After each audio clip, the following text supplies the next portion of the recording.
Hello everyone, मैं नीलम तिवारी आप सभी का मैग्नेट ब्रेन्स में बहुत बहुत स्वागत करती हूँ। मैग्नेट ब्रेन्स एक ऐसा चैनल है जहाँ पर आपको किंडरगार्टन से लेकर 12th क्लास तक का सारा स्टडी मटेरियल बिल्कुल फ्री अवेलेबल करवाया जाता है। तो जैसा कि हमने अपने विचित्र साक्षी जो हमारा पाठ चल रहा था, कौन सा था ये हमारा अध्याय 8, अष्टम अध्याय जो हम पढ़ रहे थे, उसके हमने अभ्यास कार्य में भी हमने प्रश्न क्रमांक 1, 2 और 3 इससे पहले वाली वीडियो में हमने पूरे कर लिए हैं। तो अब हमें आज क्या करना है कि हमें अष्टम अध्याय जो विचित्र साक्षी है उसके 3 क्वेश्चन अभ्यास में हमारे हो चुके हैं। तो हम अपने ये चौथे क्वेश्चन से 4th नंबर का जो हमारा चतुर्थ प्रश्न है उससे हम शुरू करते हैं कि उसमें हमें क्या करना है। तो ये कहते हैं कि यथा निर्देशानुसार उत्तरत, मतलब यथा निर्देश, जो निर्देश दिए गए हैं उनके अनुसार, बोले क्या लिखा है, यथा निर्देशम उत्तरत, निर्देश के अनुसार उत्तर दीजिए। ठीक है, तो अब हम पहला प्रश्न पढ़ते हैं कि क्या लिखा है। लिखा है आदेश प्राप्य उभौ, यानी आदेश प्राप्त करके उभौ यानी दोनों अचलताम चलते हैं।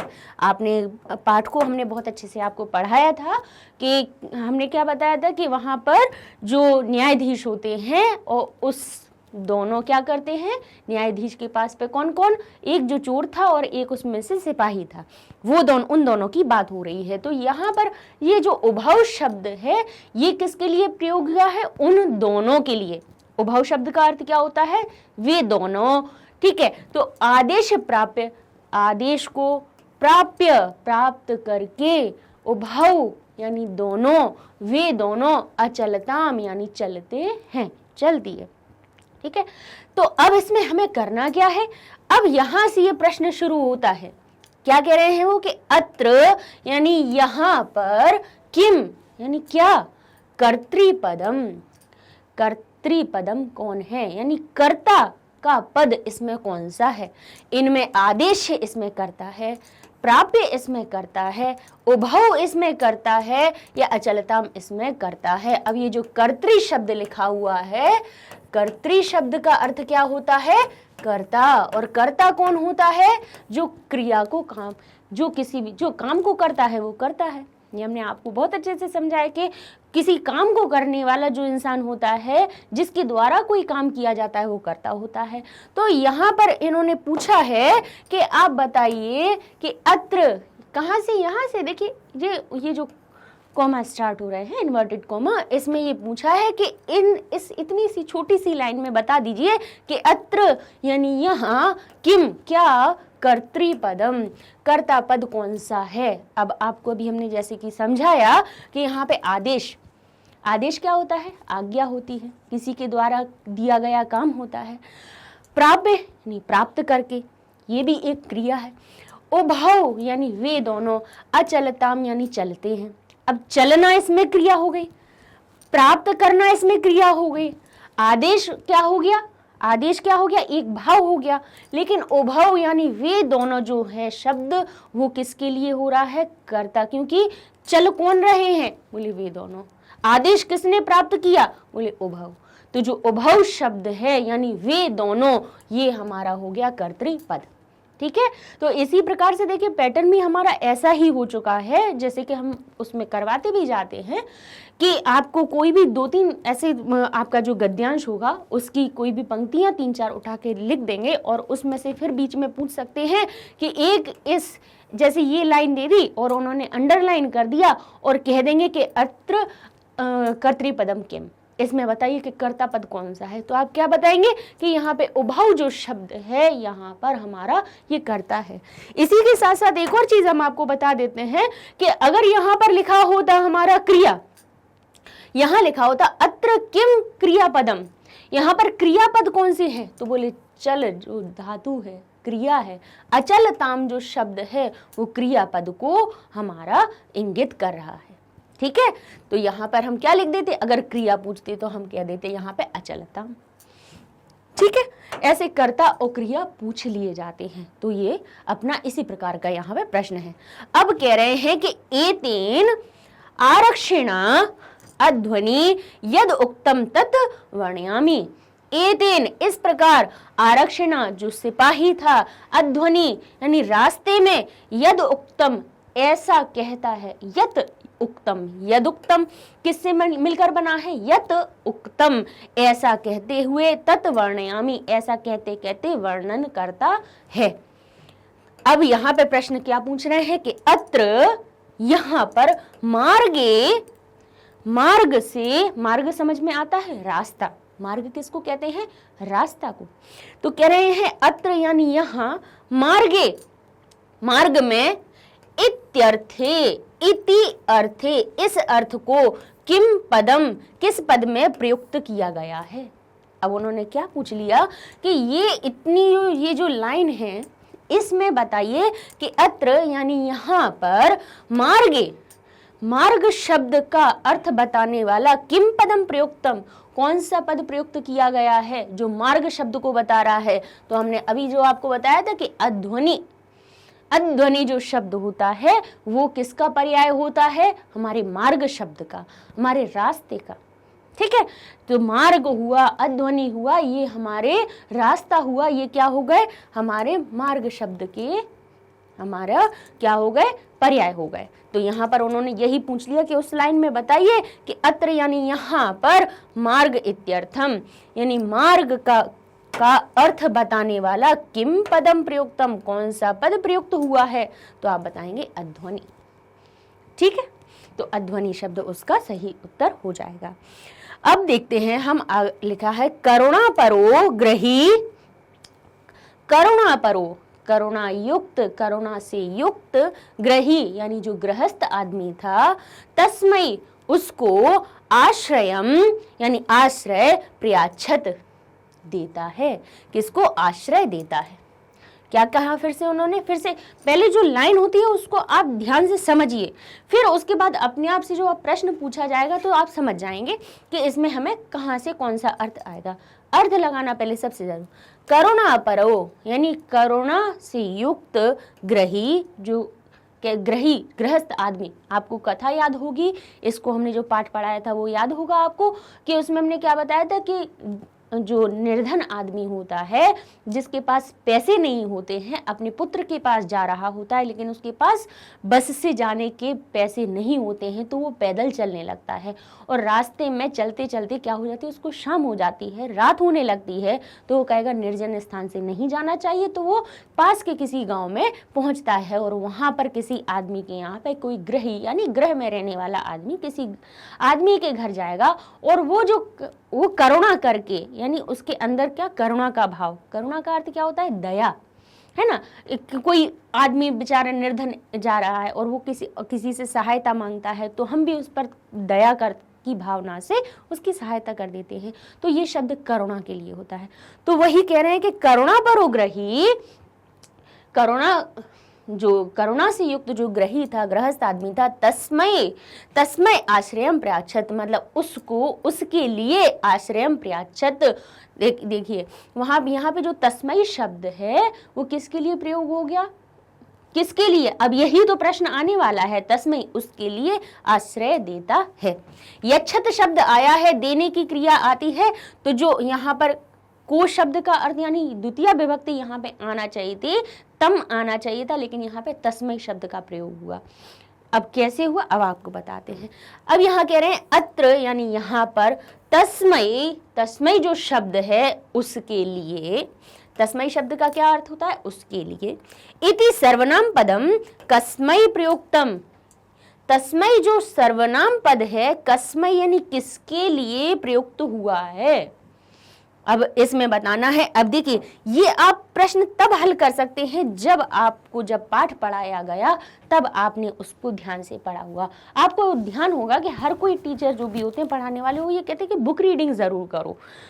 पाठ पढ़ने का अर्थ क्या होता है, पाठ पढ़ लिया तो समझ लीजिए आपके प्रश्न उत्तर वैसे ही सही हो जाएंगे, आपको ज़्यादा कुछ भी नहीं, आपको बिल्कुल अलग से मेहनत नहीं करनी पड़ेगी, एक बार पाठ को ध्यान से पढ़ लीजिए। तो ये क्या कह रहे हैं, करुणा परोग्रही, करुणा वाला जो गृहस्थ आदमी था, तस्मै उसके लिए आश्रयम प्रयाच्छत आश्रय देता है, आश्रय प्रदान करता है।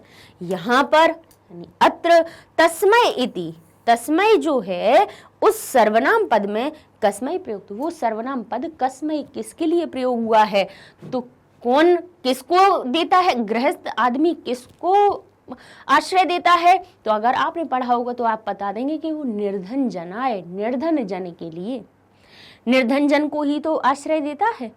आपने पढ़ा होगा कि जब वो आश्रय मांगा तो जो करुणा, जिसके अंदर ऐसा गृहस्थ आदमी था जिसके अंदर दया की भावना थी, वो उसको क्या दे देता है, आश्रय दे देता है कि तुम हमारे घर में रुक सकते हो।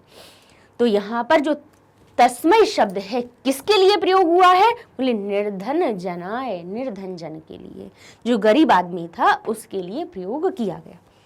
आगे देखते हैं, ततो असौ तौ अग्रिमे दिने, अग्रिमे दिने उपस्थातुम आदिष्टवान।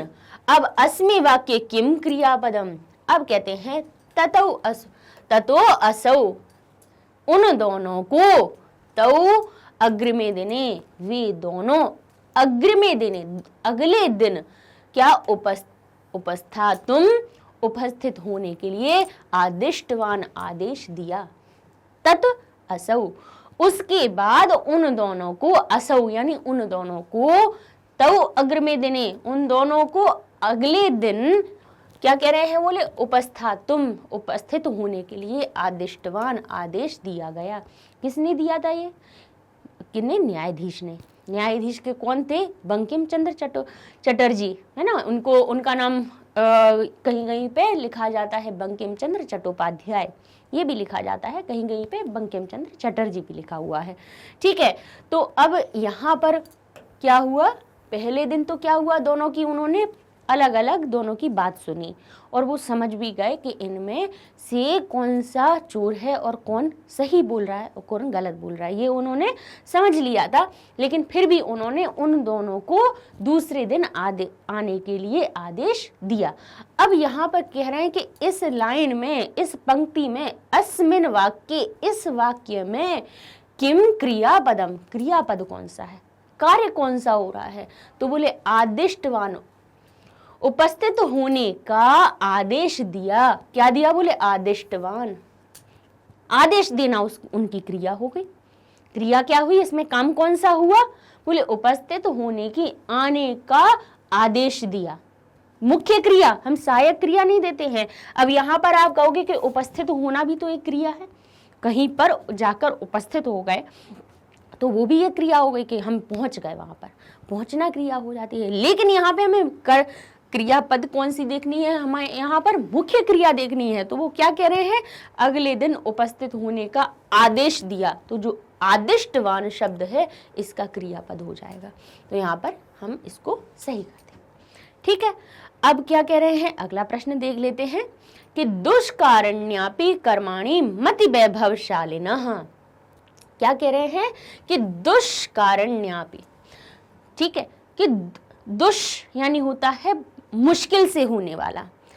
देखिए, दुष्कराण्यपि यानी बहुत कठिन, कठिन होने पर भी, कर्मणि काम का कठिन होने पर भी, मति वैभवशालिनः, मति वैभव जो शाली लोग होते हैं वो उसको सरलता से हल कर लेते हैं। तो यहाँ पर यही उन्होंने कहा कि दुष्कराण्यपि यानी दुष्कर जो काम होते हैं, कैसे दुष्कर कौन, दुष्कर होने पर भी, अपि यहाँ पे जरूर लिखा हुआ है, दुष्कर शब्द अलग लिखा हुआ है, इसका अर्थ क्या निकल रहा है, दुष्कर यानी कठिन से कठिन भी काम, कठिन से कठिन भी काम, मति वैभवशालिनः, मति वैभवशाली लोग उसको सरलता से हल कर लेते हैं। अब कह रहे हैं कि अत्र यहाँ पर विशेष्य पदम किम, विशेष्य पद कौन सा है।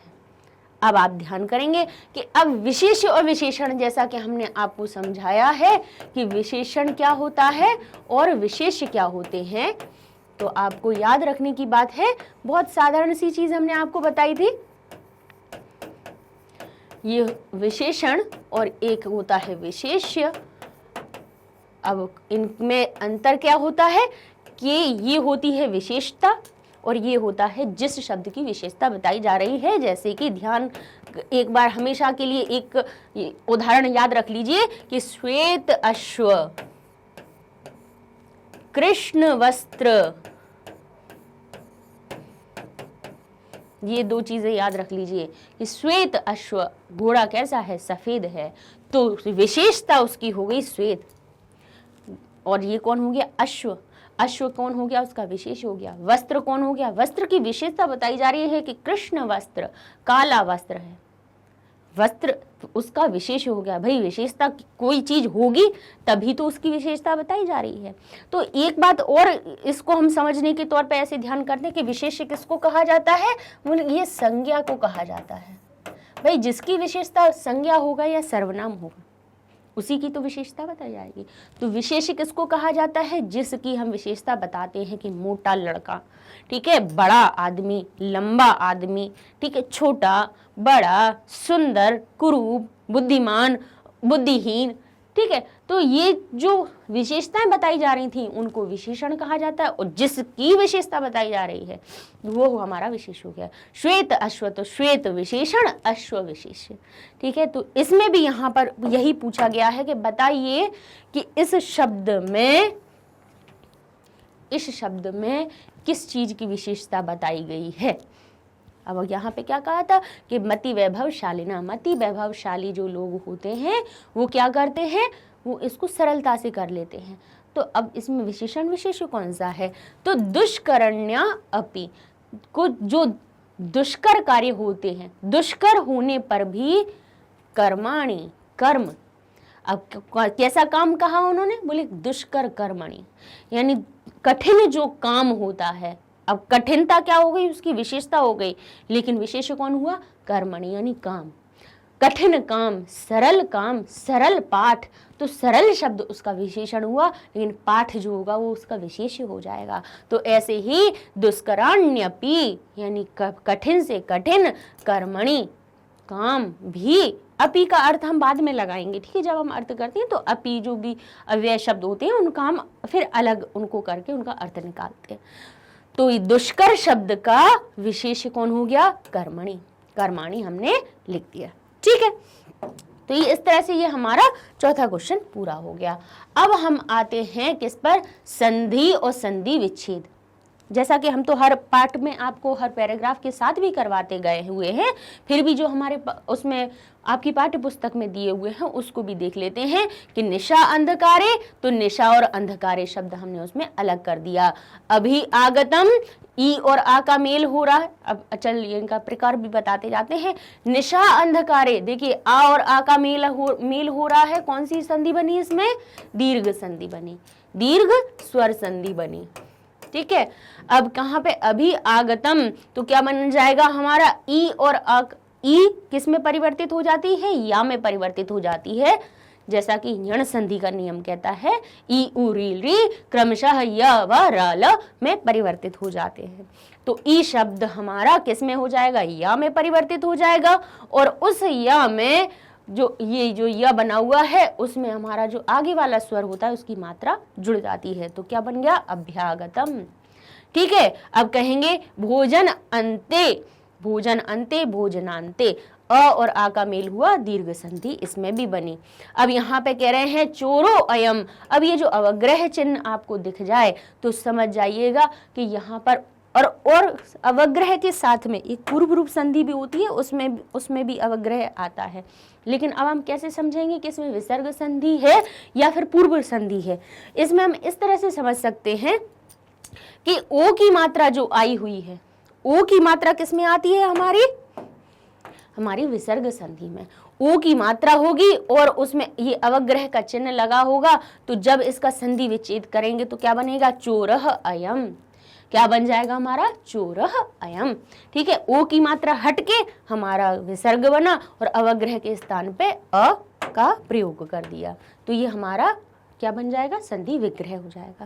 भाई इस प्रकार से दे देते हैं, वो कहते हैं कि संधि ऑब्लिक का लगाया या क्या, संधि विच्छेदम च कुरुत, संधि कीजिए या संधि विच्छेद कीजिए। तो भाई अलग अलग लिखे होंगे तो उनको संधि करके लिख देंगे, और साथ वाला शब्द होगा तो उसको विच्छेद करके लिख देंगे, ये इसमें करना है।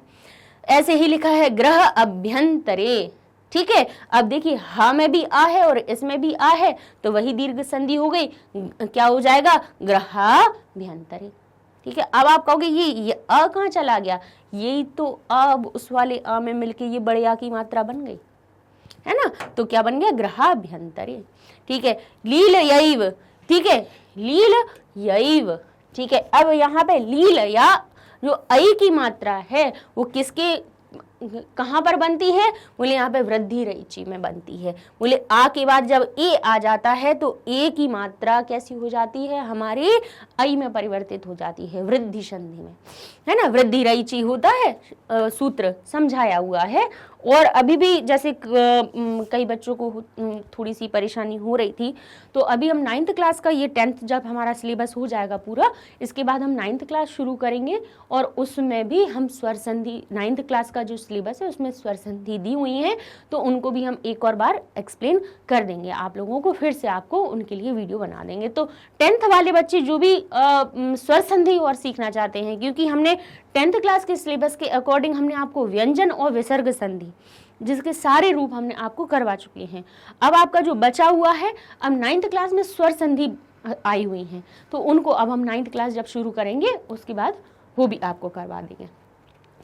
अब यहाँ लिखा है यदुक्तम, क्या लिखा हुआ है, यदुक्तम। अब यहाँ पे देखिए ये जो द शब्द है इसको हम क्या निकालेंगे, यत शब्द अलग निकाल देंगे और उक्तम शब्द अलग निकालेंगे। उक्त देखिए किसी चीज को अलग करने का अर्थ वो भी क्या होता है तरीका, कि कोई जो धातु है और अव्यय है उनको आप अलग अलग कर दीजिए। कहीं पे देखिए कोई धातु जुड़ी होगी किसी उपसर्ग से या फिर धातु किसी अव्यय से जुड़ी होगी, तभी तो वो संधि होती है ना। तो यहाँ पर भी अलग जब करना है, विच्छेद करना ही सबसे बड़ा काम होता है। संधि हो तो संधि करना तो बहुत आसान होती है, लेकिन उसको विच्छेद करना जब तोड़ते हैं तब उसमें सबसे ज़्यादा सोचने की बात होती है कि इसमें से अलग क्या कर दें, यदु अलग कर दें, इक्तम अलग कर दें, कि हम यत या अलग कर दें, दुक्तम अलग कर दें, किस किस को अलग करें, ऐसा भी हमें करना आना चाहिए ना। तो यहाँ पे यत एक इसमें हमारा अव्यय जुड़ा हुआ है और उक्तम इसकी क्रिया है, तो यत उक्तम हमने अलग अलग कर दिया, ठीक है। और अब आप कहोगे तो ता तो है नहीं मैम, यहाँ पे तो दा लिखा हुआ है, तो ता कैसे आया। तो आपको ये जो हमने व्यंजन संधि पढ़ाई है कि हमारा जो तृतीय वर्ण है वो प्रथम वर्ण में कैसे परिवर्तित हो जाता है, वो उसी नियम से ये जो पहला अक्षर है वो तृतीय वर्ण में, प्रथम वर्ण तृतीय वर्ण में परिवर्तित हो जाता है। तो ता का जब संधि की तो वो दा बन गया। आगे आने वाले स्वर या किसी भी व्यंजन के होने पर पहला जो शब्द होता है किसी भी वर्ग का, जो 5 वर्ग होते हैं, क चट तप, कचट तप, यानी क वर्ग के 5 अक्षर, आपके चारों अक्षर शुरुआत के 4, जैसे क ख ग घ, ये हमने बहुत अच्छे से उसमें आपको एक्सप्लेन किया हुआ है। तो जो हर वर्ग के 4 अक्षर होते हैं वो अपने ही वर्ग के तीसरे वर्ण में परिवर्तित हो जाते हैं। कब हो जाते हैं, उनके बाद कोई भी स्वर या व्यंजन आता है तब, ठीक है। इसको हमने पहले बहुत अच्छे से आपको समझाया। झलाम जशंते जशत्व संधि जो होती है उसमें होता है। अब यहाँ कह रहे हैं प्रबुद्धः अतिथि। अब यहाँ पे देख लीजिए वही विसर्ग के बाद ये अ लिखा हुआ है, अ के आने पर हमारा जो विसर्ग होता है वो ओ की मात्रा में परिवर्तित हो जाता है और जो अ होता है वो हमारा अवग्रह चिन्ह के रूप में दर्शा देते हैं। विसर्ग संधि में हमने आपको ये भी पढ़ाया है, ठीक है। तो इस प्रकार से हमारा ये वाला हो गया। अब इसमें आ जाते हैं, हमारा अगला प्रश्न आता है कि अधोलिखितानि पदानि। अधोलिखित, अधः का अर्थ होता है नीचे, अधः शब्द जो होता है वो किसके लिए होता है, उपरि अधः, उपरि यानी ऊपर और अधः यानी नीचे, ये हमेशा ध्यान रखिएगा। तो लिखा है अधोलिखितः। अब देखिए वहीं पे, यहाँ पे भी देखिए यही हुआ ना कि जो हमारा विसर्ग था वो किस में बन गया, ओ की मात्रा में लिख दिया। कह रहे हैं अधोलिखितानि, नीचे लिखे हुए, पदानि पदों में, भिन्न भिन्न अलग अलग प्रत्ययान्तानि, प्रत्यय जो है उनसे संति, ठीक है। प्रत्ययों से अंत होने वाले शब्द हैं। एक होता तो अस्ति लिखते, लेकिन बहुत सारे हैं तो लिख दिया संति। तानि, उन सभी को पृथक कृत्वा, पृथक यानी अलग करके, निर्दिष्टानाम, निर्देश के अनुसार, प्रत्ययान नामतः, प्रत्यय ये नाम लिखे जो हुए हैं, कहाँ लिखे हैं? बोले अधः। नीचे जो प्रत्ययों के नाम लिखे हुए हैं उनमें आप अलग अलग करके लिखिए। पृथक कृत्वा निर्दिष्टानां, निर्देश के अनुसार अलग अलग करके लिखिए, ये करना है। अब हमें ये ध्यान करना है, मैं हमारे पास कौन कौन से प्रत्यय उन्हें पूछे हैं, कहे हैं ल्यप, इक्त, इक्तवतु और तुमुन। ये 4 प्रत्यय उन्होंने बता दिए और कहा कि अब आप छांट के बताइए कि इन शब्दों में ल्यप किस में प्रयोग हुआ है, इक्त किस में प्रयोग हुआ है, इक्तवतु किस में हुआ है और तुमुन किस में प्रयोग हुआ है। तो हमने जैसे आपको बताया है कि जिसमें या शेष आपको दिखे उसमें आपका ल्यप प्रत्यय होता है। ठीक है, तो ल्यप प्रत्यय को हम देखिए अपन किससे, अपने पर्पल कलर से निकालेंगे। देखिए पहला ही देख लीजिए, परिश्रम्य, या शेष है अर्थात इसमें ल्यप प्रत्यय है। बाकी देखिए इसमें वान है, इसमें तुम है, इसमें तह है, द्रष्टुम है, विहाय, फिर से या मिल गया, ल्यप प्रत्यय में लिख दीजिए। वान है, टह है, आदाय, ठीक है, यह शब्द आ गया हमारा किस में है, ल्यप प्रत्यय में। तह हो गया, वान हो गया, तुम हो गया, आदिष्टवान हो गया, समागत्य, फिर से देखिए। तो ये जो हमारे हमने पर्पल कलर से इनको अलग कीजिए, देखिए इन सभी में या शेष है ना, क्योंकि ल्यप प्रत्यय में ला और पा का लोप हो जाता है, शेष सिर्फ जब जुड़ता है वो किसी भी धातु से तब उसका सिर्फ या शेष रह जाता है।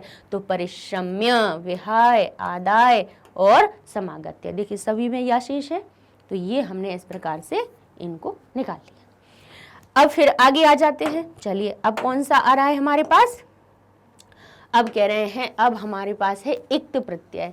इक्त प्रत्यय जो हमारा होता है उसमें त शेष रहता है। क्या रहता है, त शेष रहता है। जहां पर भी आपको लास्ट में त शब्द जहां पे दिखेगा आप समझ लीजिएगा इसका इक्त प्रत्यय है, क्योंकि इसके आधे का लोप हो जाता है। जब भी कहीं पे जुड़ता है ये, वहीं जब प्रत्यय किसी भी धातु से जुड़ता है तो उसके क का लोप हो जाता है, आधे का लोप हो जाता है और ता हमारा शेष बचता है। तो यहाँ पे हमें ता को देखना है। तो यहाँ पे क्या लिखा है, देखिए ये तो हमारा हो ही चुका है, ठीक है। यहाँ पे हमने कौन कौन से, ये वाला हमारा मिल गया, ये हमने देख लिया और हमने यहाँ पर ये देख लिया। अब हमारे पास जो बचे हैं अब उनमें देखते हैं।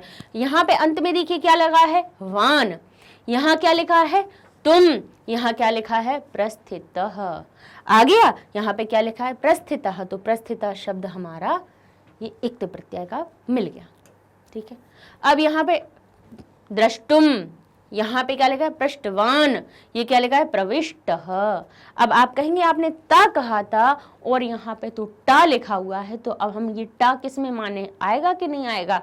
तो हम आपको ये बता दें कि ये जो श होता है ना, ये वाला कौन सा हमारा, ये षटकोण का, ठीक है।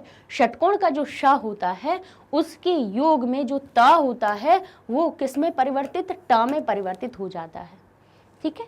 क्योंकि ता और अब आप कहोगे कि इस शा का ऐसा क्या है, बात है कि इस ये वाले टा में क्यों हमेशा जुड़ता है। आपने देखा होगा कभी भी ये जो षटकोण वाला शा है जुड़ता है तो उसके संग में हमेशा टा ही प्रयोग होता है। क्यों, क्योंकि इस शा और टा का जो उत्पन्न होने का स्थान है वो एक ही है। इसीलिए आप कभी भी देखेंगे कि जहाँ पर संधि हो रही होगी या जो भी परिवर्तन हो रहा होगा, विसर्ग का हो रहा होगा, तो वहां पर आप देखेंगे कि ये जो श के साथ में ता भी अगर आएगा तो वो ट में परिवर्तित हो जाएगा। तो यहाँ पे ये क्या हो गया, प्रविष्टः। तो ये भी हमारे एक इक्त प्रत्यय का उदाहरण हो गया।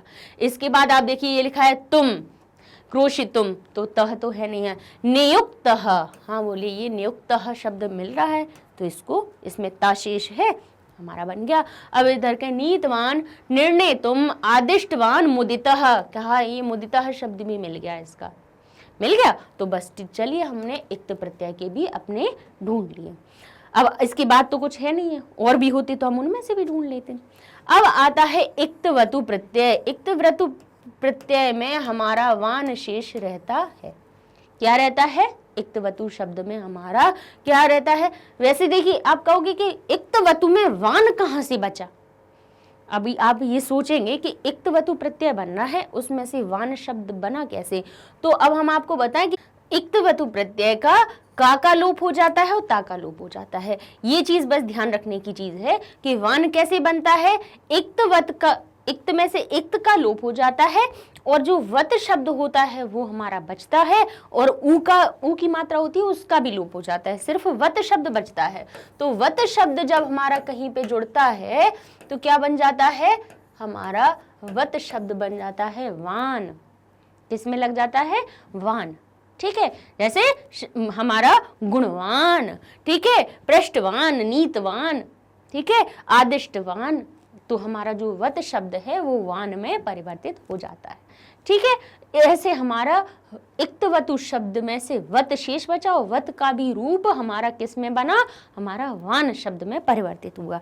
ठीक है, उनके बहुत नियम होते हैं, लेकिन याद रखिएगा कि इक्तवतु का वत शेष रहता है और वत हमारा किस में परिवर्तित हो जाता है, वान में। तो जहां पर भी वान शब्द आपको दिखे वहां पर आपको इक्तवतु प्रत्यय समझना है। तो अब आप बताइए कि इसमें हमारे देख लीजिए कौन कौन से हैं। कह रहे वान शब्द कहाँ है, उपार्जित वान, वान मिल गया। अब यहाँ पे तो तुम लगा हुआ है, दाप ये तुम नहीं है, प्रस्थितः तो है ही नहीं, द्रष्टुम नहीं है, विहाय नहीं है, पृष्ठवान, वान दिख गया, इक्तवतु प्रत्यय हो गया। ठीक है, अब यहाँ पे देखिए प्रविष्टः, आदाय, क्रोशितुम, इसमें तुम शब्द प्रयोग हो रहा है, नियुक्तः, नीतवान, फिर से वान मिल गया, तो ये हमारा इक्तवतु प्रत्यय हो गया। निर्णेतुम, आदिष्टवान, फिर से देखिए आदिष्टवान शब्द हमारा क्या हो गया, ये हमारा वान शब्द हमें फिर से मिल गया। अब समागत्य और मुदितः में तो है नहीं, इसमें या शेप से यानी या प्रत्यय है, तह है यानी इक्त प्रत्यय है। कर या करके का अर्थ निकलता है इसमें। ठीक है, उपार्जितवान, मतलब इकट्ठा करके, नीतवान ले करके, आदिष्टवान आदेश दे करके, है ना, पृष्ठवान पूछ करके, करके भूतकालिक क्रिया के, यानी करके फिर ऐसा काम किया, पूछ कर उसने किताब पढ़कर उसने अपना अध्याय लिखा, या अध्याय पढ़कर उसने प्रश्नोत्तर लिखा। तो पढ़कर, जो कर या करके शब्द जो आता है वो भूतकालिक क्रिया में वान प्रत्यय उसको दर्शाता है ना। तो उपार्जितवान, पृष्ठवान, नीतवान, आदिष्टवान, ये हमारे क्या हो गए, देखिए फिर से शा में टा मिला ना, है ना। आदेश में वैसे देख लीजिए, आदेश जो शब्द होता है हमारा कौन सा, ये, उसमें हमेशा ये वाला शा होता है, लेकिन आदिष्टवान जैसे ही हमारा हुआ तो क्या हो गया, ये हमारा जो ता था, है ना, तो वो क्या ता किस में परिवर्तित हुआ, हमारा टा में परिवर्तित हो गया। ठीक है, अब आ गए हम तुमुन प्रत्यय पे। तो तुमुन प्रत्यय में हमारा उन हमारा हट जाता है और तुम शेष रह जाता है। तुमुन का तुमुन का बचा तुम। ठीक है, तो अब जहां पर भी तुम शब्द लगा होगा वहां पर ही आपका तुमुन प्रत्यय होगा। तो परिश्रम में है क्या, उपार्जितवान में है, दाप ये तुम, बोले हाँ दाप ये तुम में तुम लगा हुआ है, अर्थात इसमें हमारा तुमुन प्रत्यय है। फिर यहाँ पे हमारा क्या लिखा है, ये प्रस्थितः, द्रष्टुम। अब तुम और तुम, ये टा का जरूर ध्यान रखिएगा। फिर से देखिए ये श आ गया, तो ये ता शब्द था वो ता किसमें, टा में परिवर्तित हो गया, क्योंकि ये वाला श और स ये दोनों तो कहते हैं कि हम तो ये कहते हैं कि हम तो ता के साथ में ही मेल कर लेंगे, लेकिन ये जो हमारा षटकोण का होता है वो हमारा कहता है कि नहीं, बोले हम जहां पर होंगे वहां पे ता नहीं होगा, वहां पर हमारा मित्र टा ही होगा, क्योंकि टा और श इन दोनों का उत्पन्न स्थान एक ही है। ठीक है, तो यहाँ पर फिर से देख लीजिए वही चीज हमारी आई कि दृष्टुम। अब आप कहोगे दृष्टुम होना चाहिए था, क्योंकि दृश्य धातु होती है ना, ये दृश्य धातु होती है, दृश्य धातु में होता श ये वाला है, लेकिन ये तुमुन प्रत्यय का तुम जुड़ रहा था, तो जैसे ही तुम आ रहा था तो ये परिवर्तित किस में हो गया, ये श हमारा इस वाले श में परिवर्तित, तो क्या बन गया, दृष्टुम। तो हमारा ये दृष्टुम शब्द भी आ गया। ठीक है, अब यहाँ पे कहेंगे विहाय, पृष्ठवान, प्रविष्टः, आदाय, क्रोशितुम, फिर से तुम मिल गया तो तुम प्रत्यय हो गया। फिर कहते हैं नियुक्तः, नीतवान, निर्णेतुम, अब फिर से देखिए निर्णेतुम में आदिष्टवान, समागत्य, मुदितः, इन सभी में हमने पहले ही इनको अलग करके लिख दिया। तो ये जहां पर तुम शब्द देखा वहां पर हमारा तुम प्रत्यय हो गया। तो इस प्रकार से ये वाला प्रश्न भी हमारा पूरा हुआ। अब आगे और देख लेते हैं कि एक और इनका 7वां प्रश्न और रह गया है कि अधोलिखितानि वाक्यानि बहुवचने परिवर्तित, नीचे लिखे हुए वाक्यों को बहुवचन में परिवर्तित करना है। अब बहुवचन में कौन सी चीज मिलेगी, बोले यहाँ पे संज्ञा सर्वनाम जो भी चीजें होंगी बहुवचन किसको बनाएंगे, यहाँ पर हम पहले संज्ञा और सर्वनाम जो भी होगा उसको बहुवचन बनाएंगे और उसके बाद उसके अनुसार क्रिया लगा देंगे। क्रिया भी, क्योंकि देखिए क्रिया भी वचन के अनुसार परिवर्तित हो जाती है। जैसे राम होता है तो पठती हो जाता है, और वहीं पे बालका, बालकौ होगा तो पठता हो जाएगा, और बालका होगा तो पठंती हो जाता है। क्रिया भी हमेशा कैसे होती है, हमारी संज्ञा और सर्वनाम जो दी होती है उसके अनुसार परिवर्तन करना है। तो अब जैसे ये ने कहा कि बहुवचन परिवर्तित, बहुवचन में परिवर्तित कीजिए, तो देख लीजिए, समझिएगा कि इसमें संज्ञा सर्वनाम तो परिवर्तित होगा ही, उसके साथ में जुड़ने वाली जो क्रिया होगी वो भी बहुवचन में परिवर्तित हो जाएगी। तो कह रहे हैं कि स वो बोले वह बोले बस यानम, बस यान विहाय छोड़कर पदातिरेव यानी पैरों से ही गंतुम निश्चयम कृतवान, जाने का निश्चय करता है।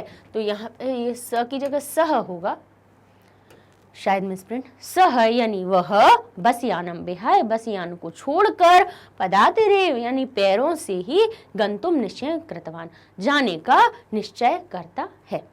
अब क्या कह रहे हैं, तो स, अब यहाँ पे देखिए हमारा संज्ञा या सर्वनाम शब्द कौन हो गया, वह बस यान को छोड़कर पैरों से जाता है। तो वह का जैसे हमारा लिखा हुआ है कि वन कोई भी नंबर लिखा हुआ है, ही लिखा हुआ है, ही शी इट होता है, जैसे इंग्लिश में आपने देखा होगा कि ही शी ऐसा होता है, या फिर हम कहते हैं दैट यानी वह, और दैट में अगर हम कहें वे तो वही क्या हो जाता है, हमारा दोज बन जाता है, हो जाता है। दैट की जगह उसका प्लूरल नंबर क्या बन जाता है, दोज बन जाता है। तो ऐसे ही जो सह शब्द है, सह हमारा क्या हुआ, ये सह हमारा हुआ, इसका अर्थ क्या हुआ, वह। तो इसी का हमारा जो बहुवचन हो जाएगा वो क्या हो जाएगा, वे। तो संस्कृत में सह कहते हैं एक वचन को, और तौ होता है सह तौ ते, तौ जो शब्द होता है वो दो के लिए प्रयोग होता है, और वहीं पे हमारा जो ते होता है वो वे हो जाता है। ठीक है, तो यहाँ पर तो हमारा सर्वनाम शब्द इसमें कौन सा है, सह, सह की जगह हो गया ते। ते बसयानम विहाय, वे बसयान को छोड़कर, पदातिरेव गंतुम निश्चित। अब देखिए कृतवान शब्द था, उसका भी बहुवचन क्या बना, कृतवन्तः। वान एक वचन की क्रिया है, वन्तौ वान वन्तौ वन्तः। ठीक है, रामः रामौ रामः। उसी प्रकार से ये भवान शब्द जो होता है, राजन शब्द होता है, उसके अनुसार न नकारांत कहेंगे इसको, क्यों, इसका न से अंत हो रहा है, आ तो इसमें साथ में है ही, लेकिन इसमें ना से इस शब्द का अंत हो रहा है, इसलिए राजन, भवान ये जो शब्द होते हैं इनके अनुसार इसका रूप चलेगा। तो एक वचन, द्विवचन और बहुवचन में कहे तो वान वन्तौ वन्तः बनता है इसका रूप। तो कृतवान क्या बन जाएगा, कृतवन्तः बन जाएगा। ठीक है, तो यहाँ पे दो चीजें हुई, एक सर्वनाम हमारा परिवर्तित हुआ और दूसरा हमारी उसके अनुसार क्रिया बदल गई। आगे देखते हैं, चौरः चोर, ग्रामे गांव में, नियुक्तः राजपुरुषः आसीद। जो चोर जो था ग्राम में नियुक्त राजपुरुष था, यानी राजा का जो पुरुष था या जो कर्मचारी था वो ही चोर था। तो चोर शब्द इसमें हमारा क्या हो गया, चोर इसमें हमारा संज्ञा शब्द हो गया। तो चोर शब्द का बहुवचन क्या बनेगा, चोरः चोरौ चोराह। तो बालक की तरह इसका रूप बनाया, तो बहुवचन में परिवर्तित कर दिया इसको। ठीक है, अब यहाँ पे अब आप कहोगे कि यहाँ पे चोर जो शब्द हो हमारा बहुवचन में परिवर्तित हो गया। ग्रामे और ग्रामेशु इसमें इसलिए हमने आपको बताया अलग अलग करके कि कभी कभी आपको अगर ग्रामे की जगह ग्रामेशु दिखाई दे तो ये नहीं समझना कि कुछ अलग हो गया। अब क्या किया, क्यों किया, क्योंकि ग्रामेश शब्द तो एक वचन के लिए था और वहीं पे जैसे ग्रामेशु शब्द है, यहाँ पे हमने ग्राम को भी बहुवचन में अगर परिवर्तित करें तो क्या बन जाएगा, ग्रामेशु। तो चौराह चौराह ग्रामेशु नियुक्ताः, अब नियुक्त भी क्या बन जाएगा, नियुक्ताः। राजपुरुषाः, और आसीत की जगह हो जाएगा आसन, था की जगह हो जाएगा थे। ठीक है, जो चोर थे गांव में नियुक्त राजपुरुष थे, है ना। अब जब चोर बहुत सारे हैं तो नियुक्त भी एक नहीं होगा, बहुत सारे होंगे, राजपुरुष भी एक नहीं होगा, बहुत सारे होंगे, इसीलिए ये सब हमारे किस्म बहुवचन में परिवर्तित होगा। ठीक है, अब कह रहे हैं कश्चन चौरः गृहाभ्यन्तरः प्रविष्टः, कोई चोर गृहाभ्यन्तरः घर के अंदर प्रविष्टः प्रवेश करता है। तो कश्चन की जगह हो जाएगा हमारा बहुवचन केचन, एक चोर था तो उसकी जगह हो जाएगा चौरः की जगह हो जाएगा चौराह, और क्या गृहाभ्यंतरम प्रविष्टाः, प्रविष्ट जो शब्द था वो भी हो जाएगा हमारा बहुवचन है प्रविष्टाः। ठीक है, ये हमारा बहुवचन के रूप में परिवर्तित हो गया। एक और बचा हुआ है अन्येद्युः, यानी अन्य दिन, दूसरे दिन, तौ यानी वे दोनों, न्यायालय स्वस्वपक्षम स्थापितौ, स्थापितवन्तौ, अपने अपने पक्ष को स्थापित करते हैं, अपने अपने पक्ष को रखते हैं। अन्येद्युः यानी दूसरे दिन, अन्य दिन, तौ वे दोनों, अब दोनों बात हो गई ना, तो अब दोष अन्येद्युः क्या हो गया कि अन्य दिन, दूसरे दिन, अगले दिन की बात हो रही है। तौ जो है इसमें हमारा क्या, सर्वनाम शब्द आ गया। तौ का हमारा बहुवचन क्या बनेगा, ते है। सह, तौ, सह एक के लिए होता है, तौ दो के लिए होता है, और ते हमारा बहुवचन के लिए हो जाता है, तो तौ की जगह हो जाएगा ते। न्यायालय में अपने अपने पक्ष, बोले पक्षम, बोले क्या, बोले पक्षान स्थापितवन्तः। अब देखिए स्थापितवन्तौ द्विवचन की क्रिया थी, इसमें हमने क्या कर दिया, बहुवचन की क्रिया लगा दी, स्थापितवन्तः। तो इस प्रकार से देखिए हमने जो वाक्य थे उनको बहुवचन में परिवर्तित कर दिया। यही अकेले नहीं, कोई भी वाक्य आ जाए तो उनको आपको ध्यान रखना है कि हमारा जो संज्ञा और सर्वनाम होगा उसका आपको बहुवचन का रूप बनाना पड़ेगा, और बहुवचन जब हमारा संज्ञा सर्वनाम बहुवचन में बनेगा तो उसके अनुसार उसकी क्रिया भी बदल जाएगी। तो अब हम अपना एक और जो इसमें प्रश्न आया हुआ है उसको और पूरा कर लेते हैं, तो हमारा ये पाठ पूरा समाप्त हो जाएगा। अब कह रहे हैं कोष्ठकेषु दत्तेषु पदेषु यदा निर्दिष्टाम विभक्तिम प्रयोज्य रिक्त स्थानानि पूरयत। अब ये कह रहे हैं कि कोष्ठकेषु, कोष्ठक में, दत्तेषु दिए हुए, पदेषु पदों में, यथा निर्दिष्टाम यथा निर्देश विभक्ति का प्रयोज्य प्रयोग करके रिक्त स्थानानि पूरयत, रिक्त स्थानों की पूर्ति कीजिए। हम आपको प्रश्न क्यों पढ़ते हैं कि कई बार अब बच्चों के सामने समस्या ये भी आती है कि वो समझ नहीं पाते हैं कि प्रश्न में आखिर करना क्या है, इसलिए हमें प्रश्न ध्यान से पढ़ना चाहिए। ठीक है, तो क्या लिखा है, कोष्ठकेषु दत्तेषु, सभी में सप्तमी विभक्ति लगी हुई है, कोष्ठक में दिए हुए, दत्तेषु दिए हुए, पदेषु पदों में, बोले क्या करना है, यथा निर्दिष्टाम, यथा निर्देश, जिस प्रकार से निर्देश दिया हुआ है उसी प्रकार से विभक्ति प्रयोज्य, वैसी ही विभक्ति का प्रयोग करके रिक्त स्थानों की पूर्ति कीजिए। तो यहाँ पे ये रिक्त स्थान है, इनका क्या करना है, अब इसमें कैसे हमने विभक्तियां लगाई हैं उसको देखते हैं। सह निष्क्रम्य बहिर्गच्छत, वह निष्क्रिय होके बाहर जाता है। तो अब यहाँ पे जो ग्रह शब्द पंचमी, ग्रह शब्द को पंचमी विभक्ति में लगाइए, तो ग्रह शब्द हमारा अकारांत है, इसकी पंचमी विभक्ति क्या बन जाएगी, बोले ग्रहात। क्या बन जाएगी, ग्रहात। ग्रह शब्द जैसे बालक शब्द बालकात हो जाता है, राम शब्द रामात हो जाता है, ऐसी ग्रह शब्द की पंचमी विभक्ति क्या बन जाएगी हमारी, ग्रहात। अब कह रहे हैं गृहस्थः आश्रयम प्रयाच्छत, गृहस्थ आश्रय प्रयाच्छत यानी प्रयाच्छत यानी देता है।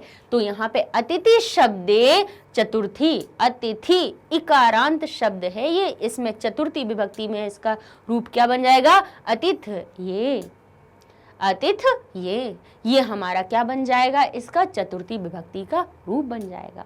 अब कह रहे हैं तौ वे दोनों प्रति प्रस्थित हो, उनके प्रति गए, उनकी तरफ गए, किसकी तरफ, बोले न्यायाधिकरण, न्यायाधिकारिण, ये नकारांत शब्द है, इसका क्या करना है, कह रहे हैं द्वितीय विभक्ति का रूप बना के लिख लीजिए। रिक्त स्थान में न्यायाधिकारिण ही लिखना है, लेकिन उसका रूप कौन सा लिखना है, द्वितीय विभक्ति के अनुसार लिखना है।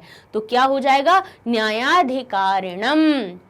अम शब्द हर आपको पता ही है कि द्वितीय में हमारा अम शब्द जुड़ता है, रामम, बालकम, बालिकाम, सब में अम शब्द जुड़ जाता है। इसका हम न्यायाधिकरणम हमने लिख दिया। अब कहते हैं चौराभियोगे त्वम वर्षत्रयस्य कारादंड लप्स्यते, यानी चोरी के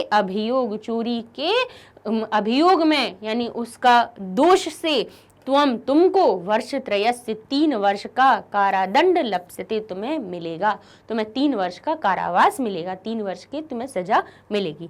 इदम शब्दे सप्तमी, इसमें इदम शब्द का सप्तमी विभक्ति लगाइए। तो इदम शब्द की जब सप्तमी विभक्ति बनती है तो वो हमारी बनती है अस्मिन।